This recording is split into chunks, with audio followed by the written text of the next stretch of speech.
Hi friends, welcome to my YouTube channel.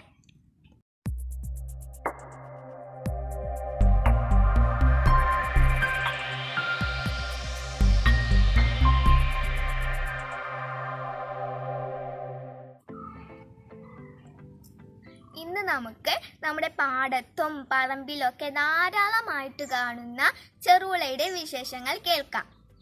കണ്ടോ, ഇതാണ് ചെറുള. ഇത് ദശപുഷ്പങ്ങളിൽ ഒന്നാണ്. ഇതിന് ബലിപ്പൂവ് എന്നൊരു പേര് കൂടി ഉണ്ട്. ബലിതർപ്പണത്തിന് ഉപയോഗിക്കുന്നത് കൊണ്ടാണ് ഇതിന് ബലിപ്പൂവ് എന്ന പേര് വരാൻ കാരണം. മൂത്രക്കല്ല്, രക്തസ്രാവം എന്നിവയ്ക്ക് നല്ലൊരു മരുന്നാണ്. മൂത്രാശയ രോഗങ്ങൾക്ക് ഇത് വളരെ ഫലപ്രദമാണ്.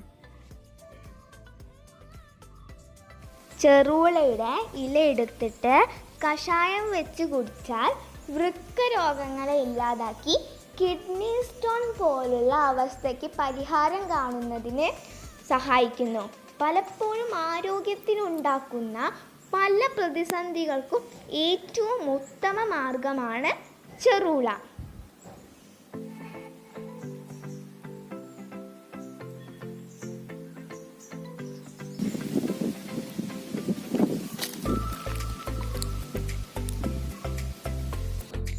നമ്മൾ കഴിക്കുന്ന ഭക്ഷണത്തിലൂടെ തന്നെ നമ്മുടെ ശരീരത്തിലേക്ക് വിഷാംശങ്ങൾ കയറുന്നുണ്ട്. ഇതിനൊക്കെ തടയാൻ ചെറുള നല്ലൊരു ഔഷധമാണ്. പിന്നെ ഇത് മുടിയിൽ ചൂടിയാൽ ആയുസ് വർദ്ധിക്കുമെന്നാണ് പഴമക്കാർ പറയാറുള്ളത്.